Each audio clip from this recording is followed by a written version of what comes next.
Last week काफ़ी interesting week था। FIIs काफ़ी एग्रेसिवली आए, पूरे वीक में खरीदे। काफ़ी टाइम बाद ऐसा हुआ है कि पांचों दिन वो बैक टू बैक बाई किए हैं, नेट ग्रीन में रहे हैं और मार्केट ने एक नया हाई बना दिया। पिछले वीक, इस वीक को छोड़ दे जो लास्ट वीक गया, उससे एक पहले वीक में अगर चले जाएं तो उस वीक में मार्केट थोड़ी नीचे गई थी, लोगों का स्टॉप लॉस हिट हुआ था। इस वीक में हम वापस से ऊपर चले गए। इंटरेस्टिंग चीज़ ये है कि जहाँ पे पिछले वीक वीकली में वो बियरिश इनगल्फिंग बनाए थे, इस वीक हम बुलिश इनगल्फिंग बनाया। और यहाँ पे लोगों का पोर्टफोलियो इनगल्फी हो रहा है, ज़्यादा ऊपर हो रहा है, ज़्यादा नीचे हो रहा है, वो लोग जानते होंगे। सो मार्केट काफ़ी इंटरेस्टिंग पॉइंट पे चल रहा है। मार्केट नीचे गिरना नहीं चाहता। कुछ लोग बेचने की कोशिश भी कर रहे हैं, लेकिन मार्केट नीचे नहीं गिर रहा है, वो स्ट्रांग ही होल्ड कर रहा है। पहला वीक हुआ है ये पिछले 2 ढाई महीने में जहाँ पे कुछ और सेक्टर्स भी सपोर्ट में आए हैं। मतलब पिछले 2 महीने से ऑलमोस्ट 3 ही 4 सेक्टर्स चल रहे थे सपोर्ट में, जो कि एफएमसीजी थे, फार्मा था, आईटी था। बट अब ऐसा लगता है कि थोड़े मोड़े और सेक्टर सपोर्ट में आ रहे हैं, जो कि एक साइन है कि मार्केट आगे भी कंटिन्यू कर सकती है। तो इस वीडियो में जो हम डिस्कस करने जा रहे हैं, हम ये डिस्कस करेंगे कि लास्ट एक वीक में मार्केट ने क्या किया है और आने वाले एक वीक में मार्केट क्या कर सकता है। जैसा कि आप जानते हैं कि हर शनिवार को हम ये वीडियो बनाते हैं जो आपको मिलता है। और ये जो वीडियो होता है इसको हम मार्केट अपडेट वीडियो बोलते हैं, या मार्केट आउटलुक वीडियो भी हम बोल सकते हैं। तो अगर आप जानना चाहते हैं कि लास्ट एक वीक में एग्जैक्टली क्या हुआ है और आने वाले एक वीक में क्या हो सकता है, तो ये वीडियो आपको देखना चाहिए। चलिए स्टार्ट करते हैं।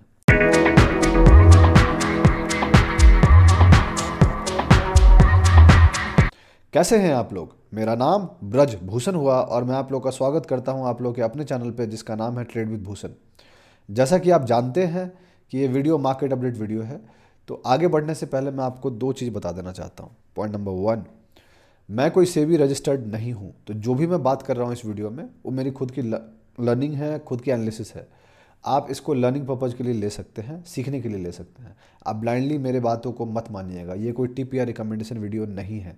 जो भी मैं बता रहा हूँ मेरी खुद की एनालिसिस है, मेरी खुद की समझ है। मैं गलत हो सकता हूँ, बिल्कुल गलत हो सकता हूँ, and I have the right to be wrong. तो और मुझे गलती एक्सेप्ट करने में भी कोई प्रॉब्लम नहीं है, तो आप उसका ध्यान रखिएगा। पॉइंट नंबर टू, आप कोई भी फाइनेंशियल डिसीजन लेते हैं उसके लिए आप अपने फाइनेंशियल एडवाइजर को जरूर डिस्कस करें, बिकॉज वो सही लोग होंगे आपको एडवाइस करने वाले। हम जैसा इंसान सही लोग नहीं होगा एडवाइस करने वाला, बिकॉज हमें नहीं पता एग्जैक्टली कि आपकी माइंडसेट क्या है, आपको नहीं पता कि मेरी माइंडसेट क्या है, और ये चीज़ चलता रहेगा। तो आपको थोड़ा समझने की ज़रूरत है ये चीज़। अब चलते स्टार्ट करते हैं। तो लास्ट वीक में क्या हुआ? पिछले एक वीक में निफ्टी, थर्सडे का मूव अगर देखिएगा तो थर्सडे को सडनली लास्ट 1 डेढ़ घंटे में चीज़ें बदली और निफ्टी ने ऑलमोस्ट 1.5% का मूव दे दिया उस दिन, और पूरे वीक का माहौल वो बदल दिया। एक दिन का मूव पूरे वीक का माहौल बदल दिया। ओवरऑल ऑलमोस्ट 2% के आसपास हम पूरे वीक में गए हैं। सो उससे पहले वाले वीक में थोड़ा सा करेक्ट हुए थे, हल्का सा साइडवेज गए थे। इस वीक में हम वापस से ऊपर चले गए हैं। कुछ लोगों का स्टॉप लॉस हिट हुआ है और वापस से हम ऊपर चले गए। This is a market out there, जिसको हम बुल मार्केट बोलते हैं। बुल मार्केट में ऐसा कहा जाता है कि हर एक करेक्शन को बाई करना चाहिए। आप एक ही बार गलत हो गए, पता नहीं जब हो गए, बट एक ही बार गलत हो गए और उस समय समझ जाना है कि मार्केट अब ज़्यादा करेक्ट होगा। तो यही हुआ है। एफ आई आईज काफ़ी अग्रेसिवली आए हैं। ऐसा लगता है कि उनके पास काफ़ी लंबे टाइम से वो बेचे ही बेचे हैं, तो सुनो लेटर वो कभी ना कभी खरीदेंगे, और शायद उनको अभी लगता है कि अभी खरीदना चाहिए तो वो खरीदे हैं। कुछ ब्लॉक डील्स भी हुए थे जिसके कारण वो वापस आए थे, बट चीज़ें ऐसे ही चल रही। तो अब चलते हैं हम चार्ट्स पे और बात करते हैं। तो आपके सामने जो चार्ट दिख रहा है वो आपको निफ्टी का चार्ट दिख रहा है। बहुत ज़्यादा लाइंस मैं अब ड्रॉ नहीं करता हूँ।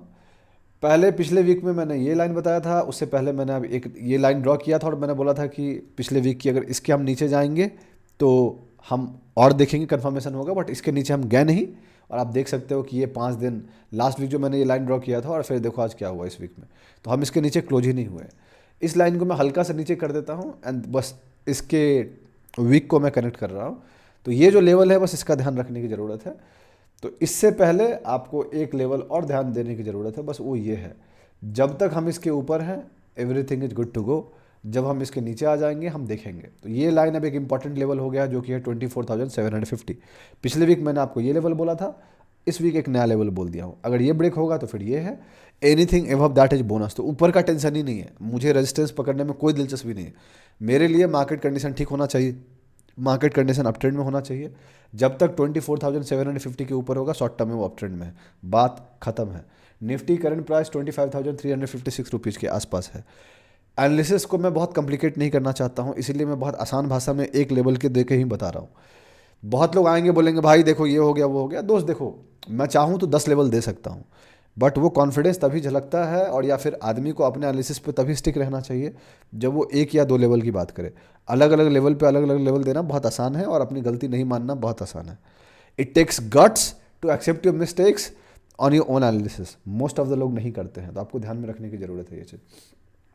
हमने नया हाई बना लिया, और ये जो कैंडल आप देख सकते हैं, ये कैंडल काफ़ी स्ट्रॉन्ग कैंडल था, ऑलमोस्ट 2% का कैंडल था from all the way from 24,943, और लास्ट 1.5 घंटे में ही ये बना। उसके बाद ये चीज़ हो गया। तो ये रहा निफ्टी की बात, कोई ज़्यादा बात करने की है नहीं। बैंक निफ्टी पे चले तो बैंक निफ्टी फाइनली ऐसा लगता है कि थोड़ा सा स्ट्रेंथ शो किया पिछले एक वीक में, और आप देख सकते हैं कि मंडे को स्ट्रेंथ शो किया, मंडे को निफ्टी को सपोर्ट किया, थर्सडे को भी सपोर्ट किया, एंड फ्राइडे को भी सपोर्ट किया है। फ्राइडे को याद रखिएगा निफ्टी रेड में क्लोज हुआ है, जबकि बैंक निफ्टी ग्रीन में क्लोज हुआ है। तो बैंक फाइनली थोड़ा सपोर्ट में आ रहा है। अगर आप सेक्टर का देखिएगा, जब हम सेक्टर की बात करेंगे तो हम एक सेक्टर बात करेंगे प्राइवेट बैंक्स को लेके, वो भी एक बेहतर स्ट्रेंथ शो कर रहा है। So banks are showing some strength now, तो आपको ध्यान रखने की ज़रूरत है। ज़्यादा लेवल की बात नहीं है। बैंक निफ्टी का जो लेवल पहले हमने यहाँ ड्रॉ किया था, अब एक लेवल और ड्रॉ कर देते हैं बस, 50,360 का लेवल। जब तक इसको ब्रेक कर रहे हैं, नहीं कर रहे हैं, anything above that is bonus, break कर रहे हैं तो फिर हम ये लेवल पे आ जाएंगे 49,640 का level. Until then everything is good to go. ठीक है, अब बात करते हैं 3 ऐसे सेक्टर्स जो मुझे अच्छे दिख रहे हैं। ध्यान रखिएगा, जो 3 सेक्टर्स पिछले वीक में हम इंक्लूड किए थे वो ऑलरेडी स्ट्रांग हैं, और उसको हम ऑलमोस्ट 2 महीने से कंटिन्यू करते आ रहे थे, इसलिए मैंने नया सेक्टर्स को लिया है, उनको इंक्लूड नहीं किया है। तो वो ऑलरेडी स्ट्रांग है, जो कि फार्मा है, आईटी है और एफएमसीजी है, वो ऑलरेडी स्ट्रांग है। इनके अलावा इस वीक मैंने 3 सेलेक्ट किया है। इसका मतलब ये बिल्कुल भी नहीं कि वो तीनों स्ट्रेंथ नहीं शो कर रहे हैं, वो अच्छा दिख रहा है, बट उनको थोड़ा सा रेस्ट चाहिए बिकॉज वो थोड़े से एक्सटेंडेड हो गए। तो जो पहला सेक्टर है वो फाइनेंशियस है। फाइनेंशियल अगर आप देखिएगा तो निफ्टी फाइनेंशियल सर्विसेज इस लेवल को ब्रेक करने की कोशिश कर रहा है और अपने रेजिस्टेंस के पास है। तो ये रेजिस्टेंस को ब्रेक किया था, नीचे गया और वापस से ऊपर आ गया है, एंड अब ऐसा लगता है कि नया हाई बना देगा। तो लास्ट वीक में उसने बेहतर स्ट्रेंथ शो किया है, and it can continue. Friday को भी निफ्टी से आउट परफॉर्म किया, तो financially something which I am bullish on. मेरे पास शॉर्ट टर्म में पोजीशन भी है, और अगर आप chart of the week follow करते होंगे तो उसमें भी 1-2 ऐसे स्टॉक है जो फाइनेंशियल के अंदर आ जाता है। जो दूसरा सेक्टर है वो मेटल्स है। मेटल्स को मैंने इसलिए इंक्लूड किया है बिकॉज एक interesting trend line breakout metals they रहा है। तो अगर आप ये वाला ट्रेंड लाइन देखिएगा तो आपको दिखेगा कि निफ्टी मेटल्स का ये वाला ब्रेकआउट था, और फ्राइडे को निफ्टी जहाँ पे ग्रीन रेड में क्लोज हुआ है, मेटल्स 0.86% पे क्लोज हुआ है, जबकि ये ज़्यादा जा रहा था बट क्लोजिंग में थोड़ा सा कमज़ोर हो गया है। एंड थर्सडे को जब निफ्टी 1.89% का मूव दिया है, मेटल्स ऑलमोस्ट 3% का मूव दिया है। So net metal has shown better strength in last 2 days, और ये ट्रेंड लाइन जो इंडिकेट है ब्रेक है, ये इंडिकेट करता है कि ये अपने शॉर्ट टर्म करेक्शन से निकलना चाहता है। कन्फर्मेशन कब होगा? कन्फर्मेशन तब होगा जब हम इसको ब्रेक कर देंगे, जो कि 9,522 का लेवल है। So I will be waiting for this level to break. अगर ये कर देता है तो metals can continue to show strength. जो तीसरा सेक्टर है वो है प्राइवेट बैंक्स। अगर आप गौर कीजिएगा तो मंडे को प्राइवेट बैंक सपोर्ट किया था निफ्टी को ग्रीन में क्लोज होने के लिए, ट्यूसडे भी क्लोज हुआ, फ्राइडे को भी सपोर्ट दिया, थर्सडे को भी सपोर्ट दिया। फ्राइडे को भी 0.48% एंड थर्सडे को 1.40%। सो लास्ट एक वीक में अगर आप बात कीजिएगा तो जहाँ पे निफ्टी 2.02% ऊपर गया है, प्राइवेट बैंक्स 2.95% ऊपर गया है, और अपने ऑलमोस्ट लास्ट 1.5 महीने 2 महीने में ये नया हाई बनाया है। So that is something which is indicating कि प्राइवेट बैंक्स जो है वो स्ट्रेंथ शो कर रहे हो, और यही बात मैं बैंक निफ्टी का जब अपडेट दे रहा था तब आपको बता रहा था।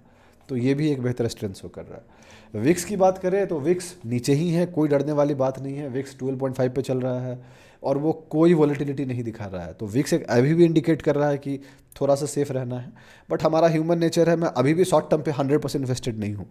मैं शॉर्ट टर्म पे इस वीक लास्ट एक वीक में एक नया पोजीशन बनाया हूँ और 2 पोजीशन में पिरामिड किया है, तो ये मैं किया हूँ। बट अभी भी मैं 35-36% कैश पे हूँ शॉर्ट टर्म में। When it comes to mid term में मैं 100% इन्वेस्टेड हूँ। अभी नहीं, 95% इन्वेस्टेड हूँ, 100% अगले वीक में हो जाऊँगा मंडे को। तो ऑलमोस्ट 100% इन्वेस्टेड में चल रहा है, लेकिन शॉर्ट टर्म में मैं अभी भी 35% 36% कैश के आसपास हूँ। तो that is something which I need to work on, that is something which I am thinking to add positions, but मुझे रिस्क रिवार्ड वाले बहुत अच्छे पोजिशंस मिल नहीं रहे हैं, and so I am not adding it. तो ये एक प्रॉब्लम मेरे साथ हो रहा है, बट ठीक है, होता है। और बात करें अगर तो एफ आई आई, जो मैंने बोल रहा था आपको कि एफ आई आई काफ़ी एग्रेसिवली आए हैं, अगर आप गौर कीजिएगा तो 5 दिन back to back net buy किए हैं, ऑलमोस्ट 15,200 करोड़ का वो नेट बाई किए हैं।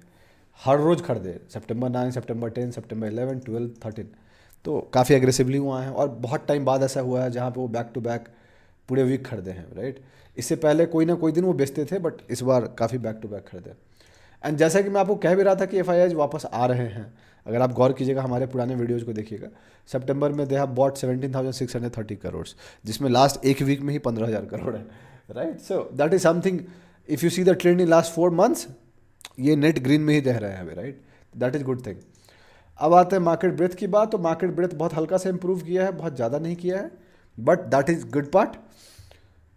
लास्ट वीक हम जब बात कर रहे थे 56% था, अब 63% आ गए हैं शॉर्ट टर्म में, एंड 53% मिड टर्म में था, अभी 63% आ गए हैं। और 69% था मिड टर्म, 73%, लॉन्ग टर्म में 80% थे, 82% पे आ गए।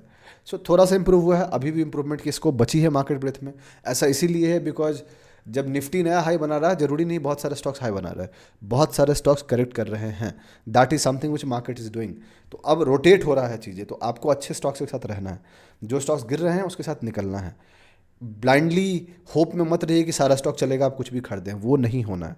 ऐसे स्टॉक के साथ रहिए जो स्टॉक चल रहा है, वैसे स्टॉक के साथ मत रहिए जो स्टॉक नहीं चल रहा है। आई होप आपको ये एनालिसिस अच्छा लगा होगा। अगर आपको अच्छा लगा तो आप लाइक कीजिए, सब्सक्राइब कीजिए चैनल को, सपोर्ट कीजिए, अपने दोस्तों के साथ शेयर कीजिए, उनको बोलिए सब्सक्राइब करने के लिए। आप सपोर्ट कीजिएगा तो हम आगे बढ़ेंगे, आप सपोर्ट नहीं कीजिएगा तो हम आगे नहीं बढ़ेंगे। बहुत जल्दी मैं आपसे अगले वीडियो मुलाकात करूंगा जो कि chart of the week video है। तब तक के लिए अपना ध्यान रखें, अपने घर वालों का ध्यान रखें। शुभ रात्रि, चीयर्स।